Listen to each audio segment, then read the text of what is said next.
That Mitchell and Webb Sound, starring David Mitchell and Robert Webb, with Olivia Colman and James Barkman.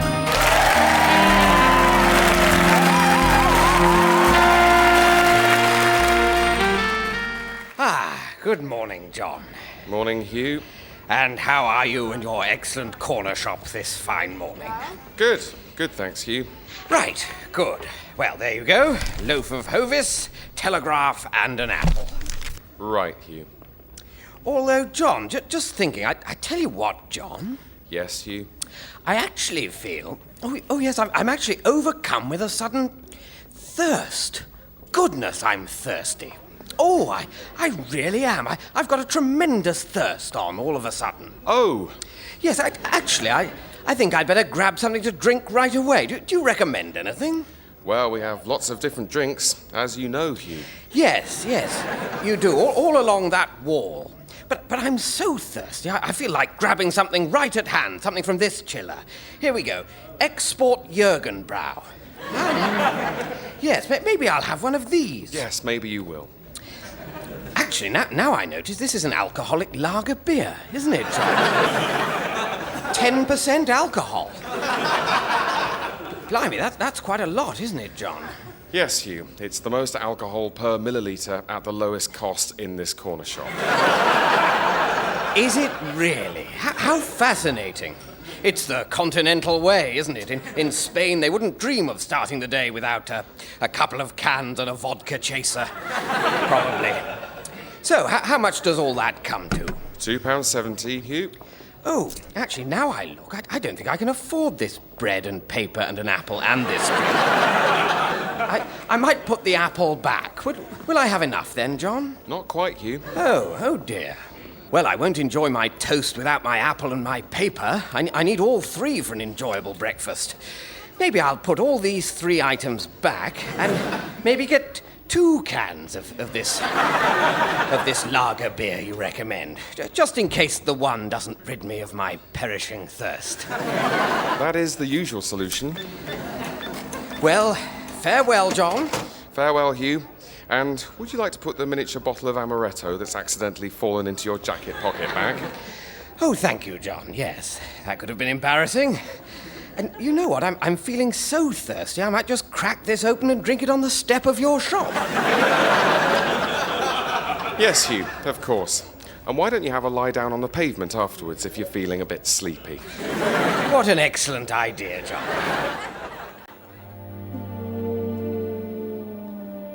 This bear has been driven mad. He is one of hundreds of bears in Turkey, India, and all over Eastern Europe made to dance for public entertainment and turned insane by the appalling conditions under which they're kept. You can help to set them free. Please send just £3 a month to Free the Mad Bears, P.O. Box 18, London, or call the number below. Together, let's set the mad bears free. Oh, and that's a bad miss. Oh, and he thought that was in. Look at the way Jimmy Logan's shoulders are sagging as he retreats from the table.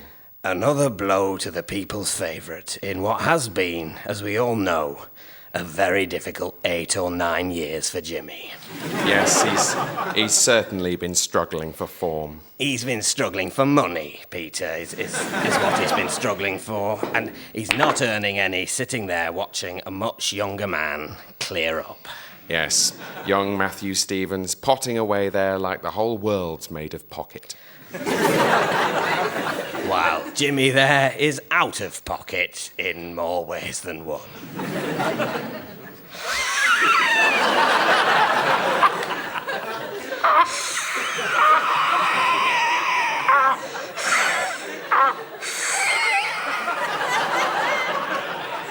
Out of pocket. Yes, that was a good one.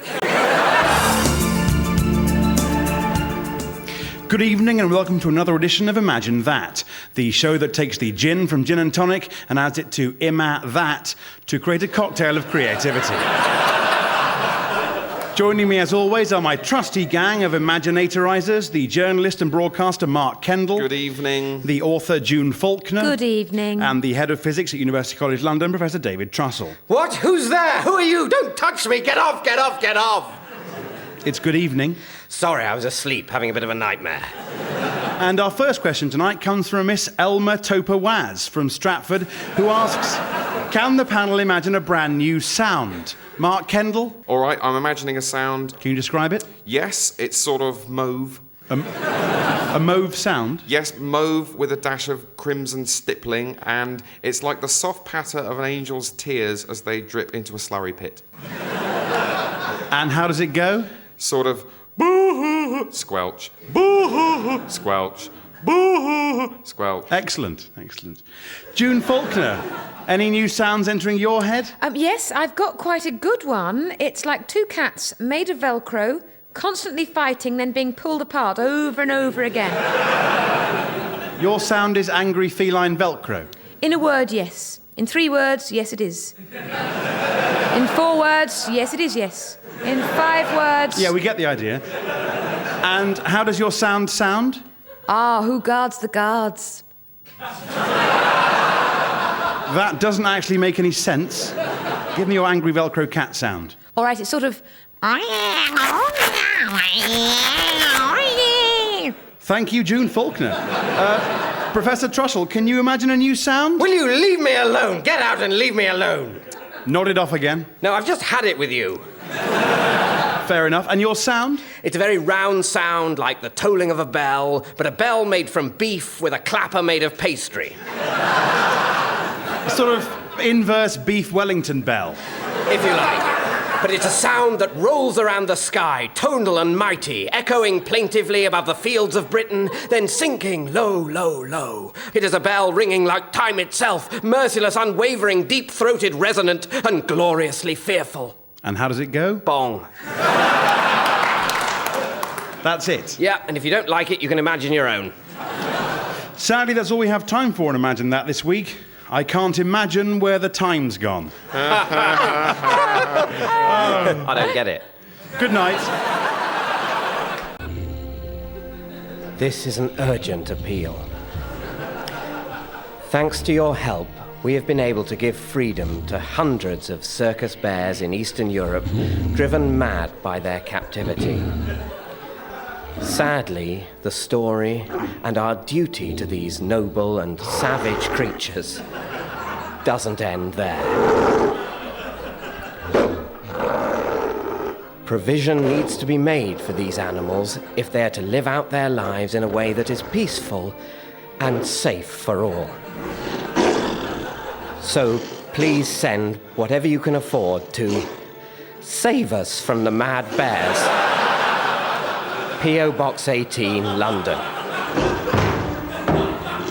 Please help. They're closing in.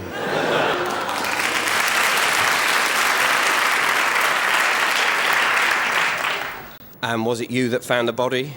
Yeah, I found it in my cave next to my fire first thing this morning.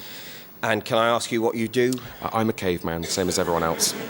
Of course. Yeah, so I found the body first thing, and I immediately went to fetch the caveman police. You did the right thing, sir. Leave it to us. We're getting an expert in to examine the body, find out the cause of death. Oh, good-o. And here is cavewoman pathologist Ursula. Morning, Detective. Morning, Ursula. This could be an interesting one. Let's have a look. Well, it looks like he was killed with some kind of stone implement. Not again. It's rife. Sometimes I think the whole advance into stone technology has been a bit of a double-edged sword. Oh, what? I've no idea. Time of death? I think I could narrow it down to... before now. OK, let's start investigating. Did anyone see this man being killed? No. Right, I'm all out of ideas. All we can say is, at some point before now, someone hit this man to death with a stone, and nobody saw who it was. The perfect crime. The perfect crime.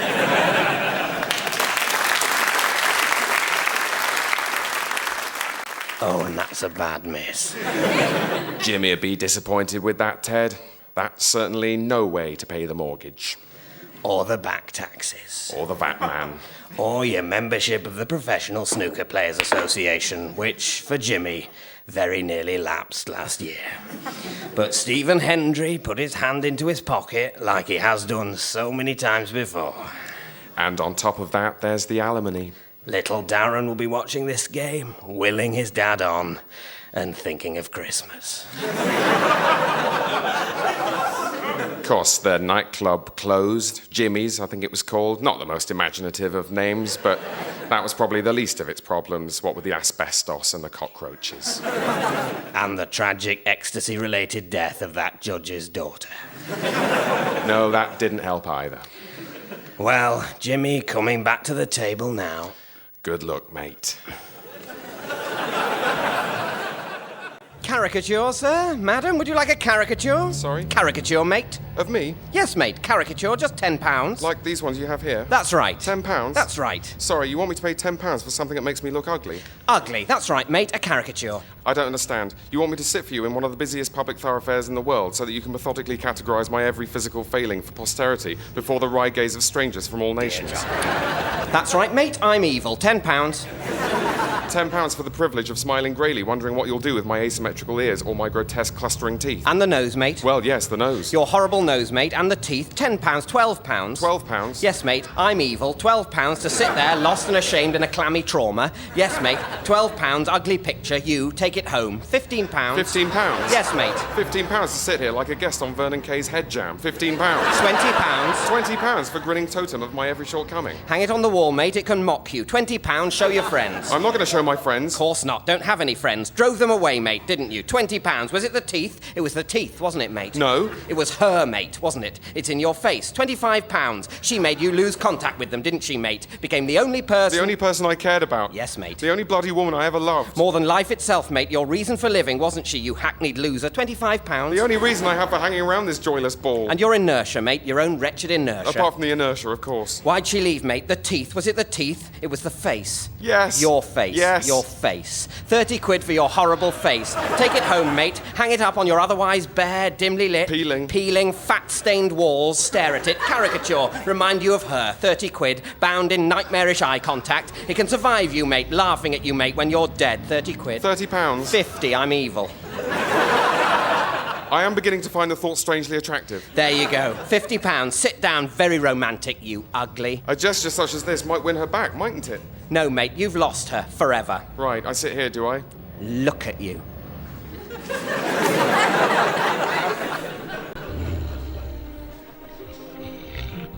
The mad bears are now demanding honey.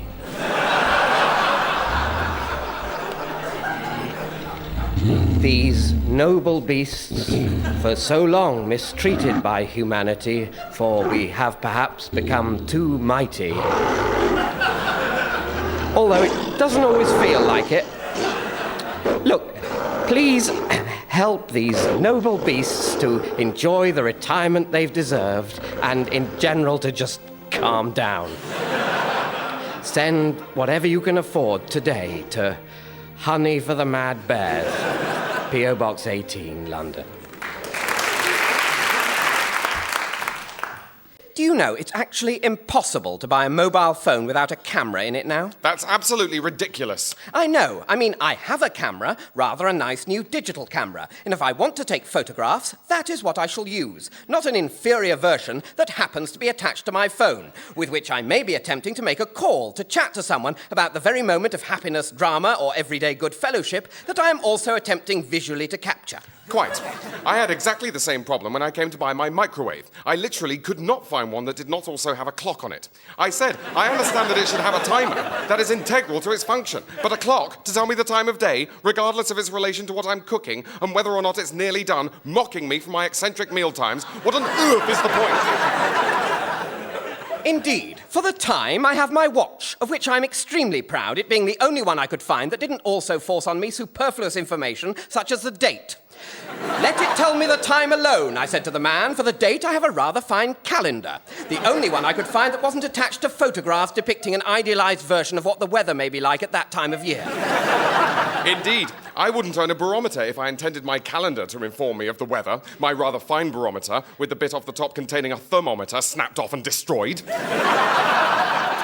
I had exactly the same problem when purchasing my car. I require a means of transport, not a sitting room on wheels, I said to the man. Radio and CD player having been dispensed with, what on earth, I went on to ask, has it got a heater for?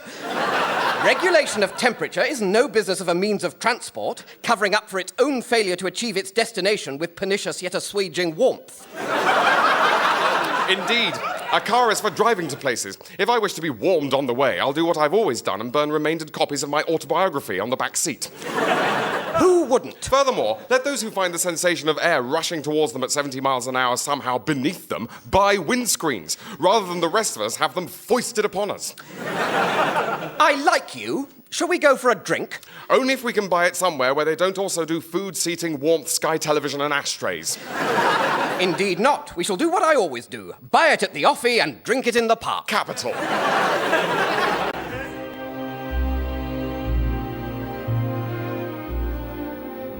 Thank you all for coming. As you know, we're here to mourn the passing and celebrate the memory of my oldest friend, Mike. Mike, who could have been my brother-in-law had it not been for the baffling decision by his sister Natasha to break off our engagement some 6 months ago.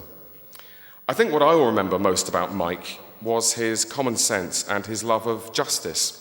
To take Natasha's dumping of me as an example, he would often say how it was a terrible idea, which was not just senseless and mystifying, but also cruel. And that's what he said. During his last illness, Mike behaved in a typically selfless and altruistic manner. Whenever I visited him, he'd never let me ask him how he was. "Let's not talk about me, mate," he'd say. "How are you? Has that sister of mine come to her senses yet?" "Not yet, Mike," I'd be forced to say. "Don't worry, it's just a matter of time. You're made for each other. It's probably my dying wish that you should be together." So goodbye, Mike. I know all of us here hope in our hearts that some good can come out of this tragedy. That is, of course, very much up to Natasha. I know you slept with that builder, but I don't mind.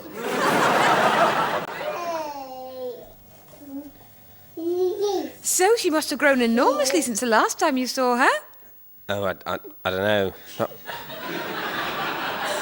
Not really. I mean, she's still very, very small for a person. But she was only a baby. Remember, you wouldn't hold her. I didn't want to break it. Her. Is she not a baby now, then? Of course not. Jenny's a proper little girl now, isn't she?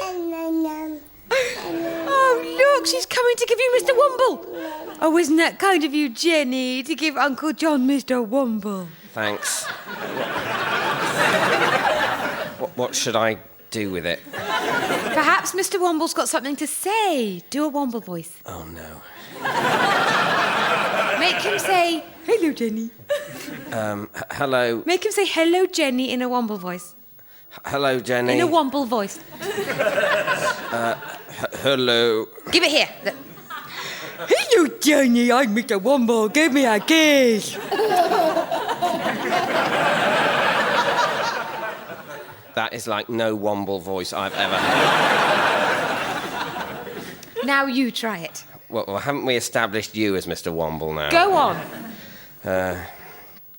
Hello, Jenny. Yeah, that's more like it. Oh, she loves this. Say, Mr. Womble wants to give Jenny a kiss. Mr. Womble wants to give Jenny a kiss. Give her a kiss from the Womble, then. What, just sort of dab it against her? Yeah.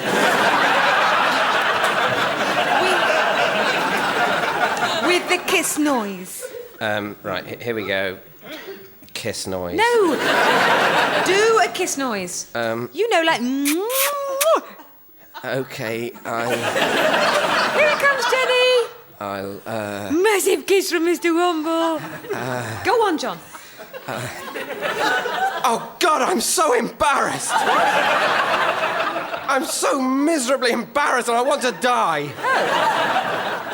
I'm really sorry, Susan, but I'm finding having to do all this mental womble kiss stuff in public incredibly embarrassing. This isn't in public. It is. There's at least one person who isn't me here, and in your view, two. Right. Well, John, I'm sorry you feel like that. It's a shame that you don't really like coming round here. It is a massive shame that I hate coming round here. I am deeply ashamed that your child, and at the moment it seems any child, just fills me with fear and bewilderment. You can't take that attitude to children, John. Children are important. I know. I know all this. I know that what I feel basically makes me a villain in a Roald Dahl story. I am the guy who doesn't like children. That's not a nice guy to be. Well, no. You know, at school, when you're 8, you wouldn't give the time of day to anyone who's 7. Well, I've never really got out of that mindset.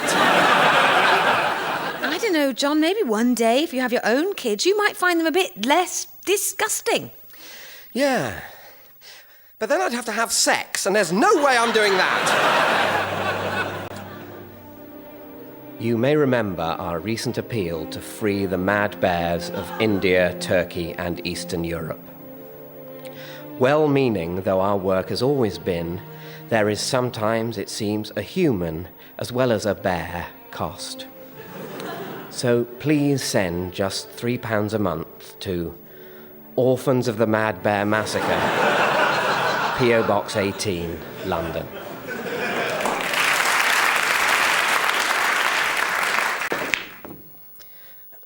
Oh, and that's a bad miss. That was a cruel miscue. And as the cue ball careers into the black, Jimmy Logan must be wishing that his bank balance would do something similar. This game is tough, Peter. Jimmy knows that. But what on earth possessed him to think that horse racing was going to be any easier? He called it an investment. In reality, he was hanging around Ladbrokes instead of practicing his long pots. And the results are there for all to see on his careworn face with its bad wig that no longer matches his remaining hair. It comes to something when you're dyeing your wig grey in your hotel sink. And as he did that, Peter, Jimmy must surely have glanced up at the mirror and contemplated the remains of the man staring back at him. I almost wish he wouldn't play anymore. It's like watching a pigeon that's been half run over, trying to limp its way out of a bus stop puddle. Yeah, I saw that on my way in as well. Let's hope Tony Drago can run him over with this massive pink. It'd be kinder.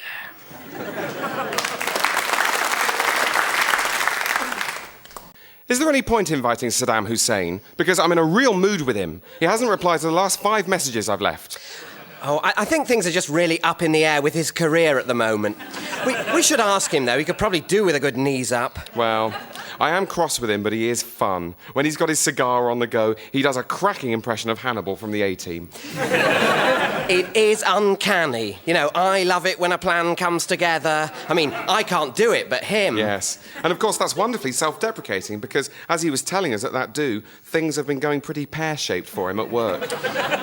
He seemed to be keeping a sense of perspective about the whole thing, though, didn't he? You can't win 'em all, Robert, he was saying to me while he was helping me lay out the dips. Yes, he was totally chilled, and he had us all in stitches with one of his torture gags. He's really got a wicked sense of humour. It is infectious. He was telling his torture gags, and you're going, "No, Saddam, stop it. It's awful. Stop it, Saddam." But, you know, you're laughing despite yourself. Yes, it's a very dark sense of humour he's got. I imagine he's very fond of things like Phoenix Nights or 6 Feet Under. Yeah. It's just a question of getting him along. Have you got his email? That doesn't seem to work now. You just get this cryptic auto-reply. You know, I'm out of the office at the moment, things are a bit all over the place. If it's regarding Iraq, please contact the American Military Command. But no forwarding email? No, he's got a Hotmail account, but I don't think he ever checks it. Oh, well, he won't do. I mean, that's about the only thing that seems to get him angry. The levels of service that Hotmail provides these days, Saddam Hussein was saying to me, just beggar belief. And I had to agree.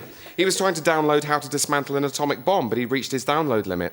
What, did he have an atomic bomb? No, of course he didn't. I mean, the U2 album, How to Dismantle an Atomic Bomb. The guy loves Bono, always has. I hope nobody misinterpreted that conversation you were having. I think he's just having a bit of a time of it. There seems to have been a big change at work. I don't know the details, but it looks like he's been passed over or sidelined. But he's been there years. I know, but new people, new ideas. So I think he's just having to regroup. Yeah, and he had that awful trouble with his family. Oh, what was that? Well, it's a bit weird, really, but both his sons got shot. Got shot? How did that happen? Oh, I think just wrong place at the wrong time, you know. Oh, well, that is a shame, because they were a charming couple of young men. Yeah, so all in all, I think he's just having one of those periods in your life where you've had a bit of a knock and you have to stand back and get your head together. Yeah, well, knowing Saddam, I'm sure he'll take a lot of positives out of that. Yeah, so sometimes things happen for a reason, you know. And he looks well, I must say.